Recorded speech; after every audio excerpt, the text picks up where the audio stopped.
Good evening, everybody. Welcome to the subsidiary episode of So You're Too Scared to Make Stuff called Why Am I Too Scared to Make Stuff? Great question. We're going to answer that today. We are going to go over a lot of stuff that I had talked about in my How to Start video, which is I think the first video I made on this channel. So if you want to go watch that, you can go check that out. However, we're going to go over some psychological reasons why it is so hard for you to start making stuff even in the first place. And we are going to start, as always, with stress. So a lot of the time, we resist change because change makes us feel unsafe. Now, if you are sitting around and you have this idea for something you want to start, let's use a YouTube channel as an example. You will be sitting there and you will be facing a lot of mental resistance, obviously, or else you would have started it. So, in this case, you didn't start it because you were facing a lot of mental resistance. And that is because the act of starting the YouTube channel will change.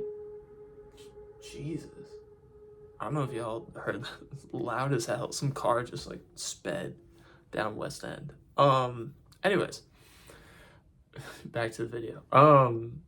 So you'll be facing a lot of resistance. Now, what happens is that the act of creating this YouTube channel, the act of writing this poem, the act of writing this song, whatever, causes your brain to think something is changing or something is going to change. Now, this can make an anticipatory reaction in your brain go off that, hey, this change could cause bad things. You know, this change is different. This is something new. This is uncertain. This is scary.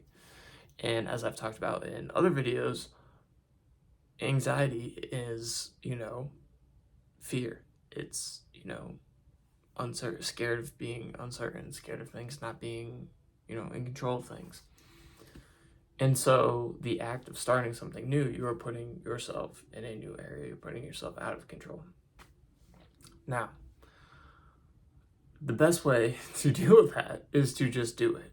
However, a lot of people are like, well, I can't do it because X, Y, and Z. So we're going to go over some of those excuses because most of them are bullshit. All of them are bullshit, honestly. So the first one is perfectionism. So you're sitting there, you're looking at stuff that Tyler, the Creator, has made, Drake has made. People don't really consider Drake a perfectionist, but we're going to use him as this example. So people you look up to, and you're sitting there and you're looking at what they've made, and you're like, I need it to be like that. What you don't realize is that is a product, first of all, of risk. So it's a product of accepting that this is uncomfortable, that this is a change, that this is new, and dealing with it and just fighting through it. And the second thing is, that's a product of hours and hours and hours of repetition and discipline and work. And it's no way you're going to make that on the first try. No one makes that on the first try. I don't care if you're some one-hit wonder TikTok person. To sustain that level of success, let's say you do go viral, you're still going to have to put in the hours. You can't just not do it. No, that's not how that works. And so that is something that, struggles a lot of people. Another thing is people are like, okay, well, it's not the right time. So make it the right time. It's never going to be the right time. There's a thing known as the fresh start effect, which is when in our brains, we decide we are beginning a new era. So this is why New Year's resolutions are when everyone makes their goals. The fresh start effect is essentially when we decide we're entering a new era, a new phase of our life, a new start of something. It's easier to sustain goals and it's easier to start goals. So, let's say New Year's comes around and you're like, okay, I'm going to make this new YouTube channel as my New Year's resolution. All of a sudden, that's so much easier because you have decided in your mind, hey, this is a new phase, this is a new time, new year. Let me get on that. And so it makes everything easier. Now, let's say you're not in a new year. You've been doing the same thing for a while. It doesn't feel like a new phase. Mentally, you just got to tell yourself it's a new phase. Now, I actually think there are some mindset meditations. I've never done them, but I think I've seen them in recommendations where it's like, hey, it's a new me, a new start, a new beginning. And I recommend doing those. If you're struggling with timing, and you're like, oh, it's not the right time. It's like, I can't do this now. Oh my God. Try one of those. It will probably help. It will convince you in your mind that, hey, this is the time to start. Okay, let me start. Let me do this. Let me go. And the last thing is motivation. This is what everyone says. They're like, oh, I don't have the motivation to do that right now. I don't have the energy, blah, blah, blah. Well, you're never going to have it until you start. I hate to break it to you. Motivation is a product of discipline and repetition and doing the same thing over and over again and building upon it. And the only way you can do that is if you turn something into a habit. You're not going to have, motivation is not caused by epiphanies or like aha moments or like, oh my God, this is like, maybe you have something that sparks it. But I like to think about The Last Dance in this scenario with Michael Jordan, because everyone's like, oh, he would get motivated by these dudes who would like go up and be like, oh, you can't do this. And then he would go and score 80 points. But let's think about this for a second. You remember in the beginning of The Last Dance when they talk about how he was cut from the freshman basketball team? You remember how he talks about how his dad treated his brother so much better than he did? And he was like fighting for his dad's affection. You have to understand that this is not one-off events where he's like, oh, I'm going to drop 80 points because, X, Y, and Z player is like, hey, you suck, or like you beat him in golf and now he's pissed off. No, this is like coded into him from his childhood. If someone pisses me off, I'm going to prove them wrong and prove to them that I can do it. So if you don't have that competitive edge coded into you, you're going to have to code it into yourself. I would, maybe lessen it a little bit. I don't think you need to be as competitive as Michael Jordan.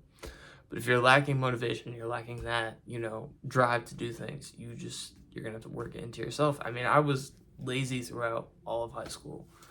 I was out of shape. I didn't stick with things. I didn't have confidence. And I had to turn stuff into habits, over the winter and the fall. I guess it's still the winter, but in the fall and the summer, my skin was all effed up. My acne was bad. And it turned, making my skin look better into a habit. You just have to, do it yourself, and you have to take that on. And a lot of people find that scary, but I often say, like, hey, if you can do something consistently for 3 days, which I know a lot of people are like, well, 3 days, that's not that long of a time. I could do that. Try it, though. Try making something for 3 days straight and see what happens. And you'll notice that when you get to the third day, you're going to be like, I can't do this. I really can't do this. And you're just going to have to go. You're just going to have to do it and fight through it. And it'll get a lot better. So all in all, I think those are like the biggest ways we kind of inhibit ourselves from starting things or making things. My best advice to anyone watching this, if you are someone who's scared of making this stuff, if you're scared of failure, perfectionism, you're comparing yourself to people who have put thousands of hours into this shit, just do something. I'm serious, like just anything in your vein. Like it doesn't even have to be what your creative vision is. Like if you have a vision for something and you're like, yes, I want it to look like this, don't even worry about that. Just go. Just put something out there into the open. And it'll be there and you'll be like, whoa, I did it. And then do it again the next day. Little by little. Just keep building and building. And you'll fall out of cycles, but when you fall out of something that's a habit or something that you've been working on consistently, it's much easier to build up the motivation to go back into it. I fell out of meditation over the summer. I fell out of making these videos. I fell out of everything. I was in a very bad spot. But because it had been a habit before, going into it again was very easy. Because once I did it 2 or 3 times again, I was like, okay, I got this. I can do this. Let's go. Come on. And eventually, you get it. So my advice to anyone who, you watched the first video before this, you're watching this one, just go for it. Just do it. Just put something out there. Anything. However small it is, however big it is, just something. Just a little bit every day. And it'll get so much easier. That's it. So I hope this helps.